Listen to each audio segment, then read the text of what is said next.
Innal hamdalillah nahmaduhu wa nasta'inuhu wa nastaghfiruh wa na'udzu billahi min shururi anfusina wa min sayyiati a'malina. May yahdihillahu fala mudilla lahu wa may yudlilhu fala hadiya lahu. Asyhadu an la ilaha illallah wa asyhadu anna Muhammadan abduhu wa rasuluh. Amma ba'du. Ya ayyuhalladzina amanu taqullaha haqqa tuqatih wa la tamutunna illa wa antum muslimun. Puji syukur kita panjatkan kepada Allah yang telah banyak memberikan kenikmatan kepada kita semua. Kenikmatan lahiriah dan batiniah. Kenikmatan lahiriah salah satunya adalah nikmat sehat di tengah pandemi corona yang tak kapan akan berakhir. Khusus nikmat kesehatan, seyogianya kita melakukan otokritik. Apakah kita termasuk orang yang berpikir atau menyerah kepada takdir secara taklid? Kalau kita termasuk orang yang berpikir, maka ini sesuai dengan firman Allah. Inna fi khalqis samawati wal ardh wa ikhtilafil laili wan nahari la ayatin li ulil albab. Sesungguhnya dalam penciptaan langit dan bumi dan silih bergantinya malam dan siang terdapat tanda-tanda bagi orang yang berakal. Maka seyogianya pula kita menerapkan protokol kesehatan secara disiplin, karena masalah penyebaran virus COVID-19 dan penanggulangannya bukan urusan syar'i, tetapi merupakan urusan dunia yang Rasulullah pernah bersabda, urusan dunia kamu lebih tahu daripada aku. Slogan 3M harus benar-benar dilaksanakan, termasuk di dalam masjid ini. Janganlah kita menantang Allah dengan dalih bahwa ibadah kita dan pandemi corona tidak berhubungan, dan mengatakan bahwa ibadah kita dalam kondisi apapun harus sesuai dengan protokol Rasulullah. Kenikmatan batiniah yang sangat penting adalah kita masih tetap istiqomah dalam Islam, walaupun barangkali pengabdian kepada Allah belumlah sempurna. Memegang tali agama di zaman sekarang ini sangat penting, karena berbagai rongrongan terhadap aktivitas dari berbagai jurusan yang kalau tidak kuat akan menggerus akidah kita. Satu-satunya yang tidak boleh kita lepaskan dan tetap harus dipegang teguh seberat apapun adalah dinul Islam. Banyaknya cobaan yang menimpa kita harus tetap kita yakini sebagai bagian dari skenario Allah untuk kebaikan kita. Allah tidak mungkin menimpakan suatu musibah dan cobaan melewati kadar kemampuan kita sebagai makhluknya. La yukallifullahu nafsan illa wus'aha. Salawat dan salam semoga selalu tercurah limpahkan kepada Nabi kita Muhammad SAW, keluarga, sahabat, dan umatnya sampai akhir zaman yang tetap istiqomah mengikuti ajarannya. Jamaah salat Jumat Masjid Baitul Ma'mur yang berbahagia, dalam kehidupan sehari-hari hendaknya kita sebagai orang beriman harus ingat terhadap beberapa hal yang dapat dijadikan pedoman hidup kita, yaitu pertama, evaluasi diri. Dalam kehidupan dunia kadang kita salah membuat perumpamaan. Misalnya seringkali kita diingatkan orang supaya bekerja keras, rajin menabung untuk menghidupi masa tua. Padahal kalau sudah masuk fase tua itu adalah fase yang sangat pendek. Justru yang harus dipikirkan adalah masa hidup di akhirat kelak yang sudah dekat, kampung abadi tempat kita kembali. Lewat ibadah mahdoh dan khawairul mahdoh, hablum minallah dan hablum minan nas. Firman Allah, ya ayyuhalladzina amanu taqullaha wa tanzur nafsum ma qaddamat lighad wattaqullaha innallaha khabirum bima ta'malun. Hei orang-orang yang beriman, bertakwalah kepada Allah dan hendaklah setiap diri memperhatikan apa yang telah diperbuat untuk hari esok, dan bertakwalah kepada Allah. Sesungguhnya Allah Maha mengetahui apa yang kamu kerjakan. ayat ini diawali dengan perintah ittaqullah, yakni agar orang yang beriman mempererat hablum minallah dengan keikhlasan batin kepada ilahi. Tawakal berserah diri, syukur menikmati nikmat, menerima nikmatnya, sabar menerima cobaannya, ridho menerima ketentuannya. Tanamkan benih rukun iman dan rukun Islam dengan baik dan benar. Tetapi jangan lupa evaluasi. Kalau tanaman itu rusak, tidak dipanen, maka datang lagi perintah yang kedua, ittaqullah, untuk perbaikan dan penyempurnaan amal-amal kita. Kemudian Allah menegaskan di ujung ayat tadi, sesungguhnya Allah itu Maha mengetahui apapun yang kamu kerjakan. Mengapa dalam satu ayat Allah menyuruh takwa sampai 2 kali? Karena dengan takwa bisa dipastikan ketika kita melangkah tak akan salah.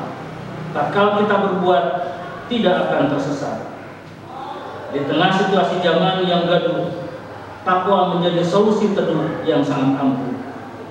Di tengah ekonomi yang semakin sulit, takwa akan menjadi solusi yang unggul. Allah mengutus seorang Rasul dengan petunjuknya untuk membimbing makhluk yang paling mulia, yaitu kita manusia, agar bekerja keras untuk menggapai kesejahteraan hidup di dunia dan kebahagiaan di akhirat. Makanya ada keterangan, kerjakan urusan duniamu seakan-akan kau akan hidup selamanya, dan kerjakan urusanmu seakan-akan kau akan mati besok. Semangatnya, kita harus disiplin, bekerja keras, sebab dipacu oleh waktu. Apa yang dilakukan hari ini jangan ditangguhkan esok lusa, karena besok sudah ditunggu lagi oleh pekerjaan yang lain. Boleh jadi dalam hablum minallah kita sudah bagus, tetapi dalam hablum minan nas masih berantakan. Karena ada persepsi yang keliru, melanggar peraturan manusia tidak berdosa, kerja tidak serius tetap mendapat gaji. Sungguh rugi kalau aktivitas kita sehari-hari tidak termasuk dari bagian ibadah. Sementara kita manusia dan jin diciptakan Allah hanya untuk ibadah semata. Wa ma khalaqtul jinna wal insa illa liya'budun. Dan aku tidak menciptakan jin dan manusia melainkan supaya mereka mengabdi kepadaku. Kedua, hidup sebelum mati. Banyak orang yang menganggap remeh kehidupan akhirat dan dengan enteng mengatakan prinsip hidup saya bagaimana nanti. Makanya mumpung masih muda, tak perlu mengingat hal haram, yang penting aku senang. Pertanyaannya, untuk berapa lama Anda menikmati kesenangan ini? Sementara alam lahir sudah dilalui, alam dunia sedang kita alami, sebentar lagi alam akhirat sudah mendekat.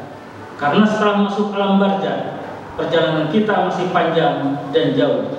Entah berapa lama kita berkelana di alam raya, percaya atau tidak, pasti akan kita lalui.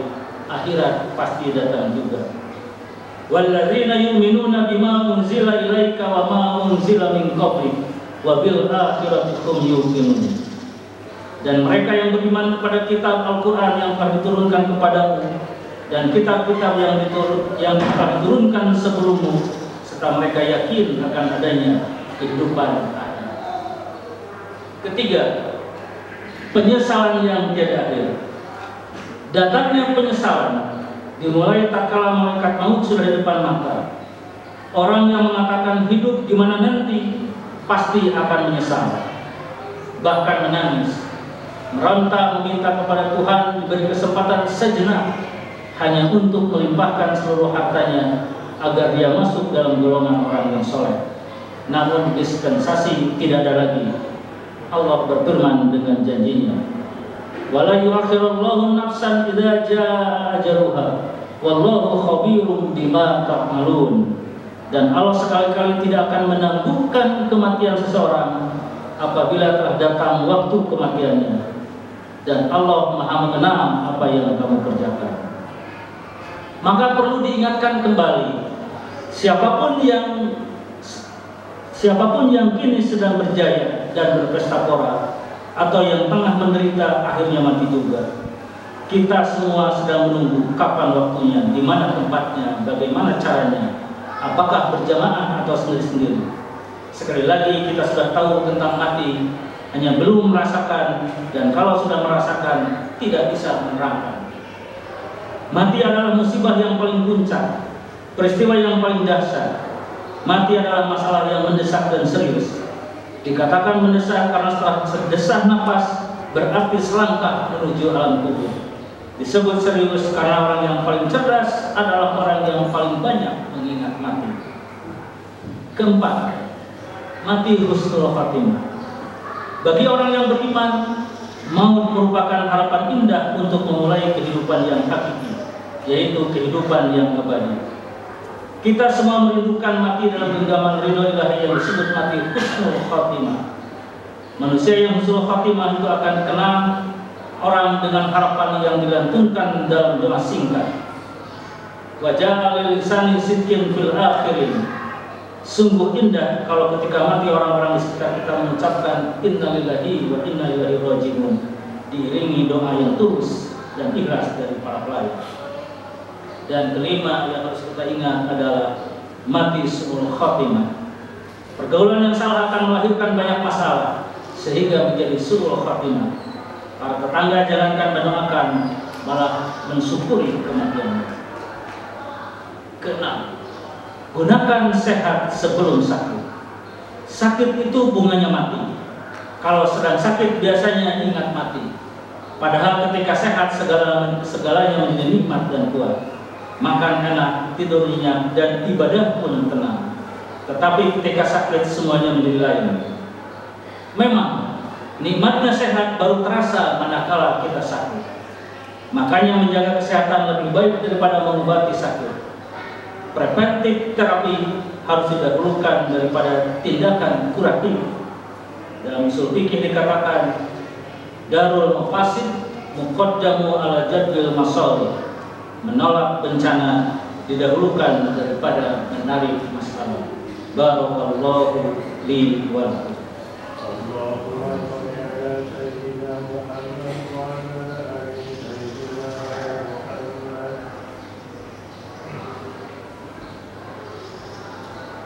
Innal hamdalillah nahmaduhu wa nasta'inuhu wa nastaghfiruhu wa na'udzu billahi min shururi anfusina wa min sayyiati a'malina may yahdihillahu fala mudilla lahu wa may yudlilhu fala hadiya lahu. Asyhadu an la ilaha illallah wa asyhadu anna Muhammadan abduhu wa rasuluh. Amma ba'du. Para jamaah sekalian, ketujuh yang harus kita ingat, gunakan kesempatan sebelum datang kesempitan. Kesempatan itu datangnya cepat, waktunya singkat. Jika tidak jeli membaca situasi, momentum bisa berubah menjadi malapetaka. Makanya kalau akan melakukan hal yang positif harus disegerakan, jangan ditangguhkan hari besok. Kedelapan, gunakan masa remaja sebelum tua. Ini mungkin bagi jamaah remaja. Jangan sampai sesal dahulu pendapatan, sesal kemudian tidak berguna. Makanya program masa muda harus jelas dan penuh dengan aktivitas yang mendatangkan keridhaan dari Allah Subhanahu wa taala. Dan terakhir yang kesembilan, gunakan kekayaan sebelum datang kemiskinan. Harta itu selain bekal hidup juga sebagai titipan Allah yang harus diamalkan. Jangan sampai seperti kepiting batu, bahil dan pikir. Kalau harta itu ingin berkembang berlipat ganda dan terbawa ke akhirat, harus dikonversi lewat petunjuk ilahi. Firman Allah, berimanlah kamu kepada Allah dan Rasulnya, dan nafkahkanlah sebagian dari hartamu yang Allah telah menjadikan kamu menguasainya. Maka orang-orang yang beriman di antara kamu dan menafkahkan sebagian dari hartanya memperoleh pahala yang besar. Mari kita berdoa semoga kita selalu berada dalam lindungannya. Allahumma nas'aluka salamatan fid din wa afiatan fil jasad wa ziyadatan fil ilmi wa barakatan fil rizqi wa taubatan qabla al-maut wa rahmatan indal maut wa maghfiratan ba'dal maut. Allahumma hawwin alaina fi sakaratil maut wa najatan minan nar wal afwa indal hisab. Rabbana zalamna anfusana wa illam taghfir lana wa tarhamna lanakunanna minal khasirin. Rabbana innana sami'na munadiyan yunadi lil imani an aminu bi rabbikum fa amanna.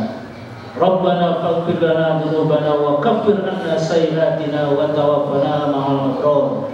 Rabbana wa atina ma wa'adtana ala rusulika wa la tukhzina yawmal qiyamah innaka la tukhliful mi'ad. Rabbana atina fid dunya hasanah wa fil akhirati hasanah wa qina azabannar.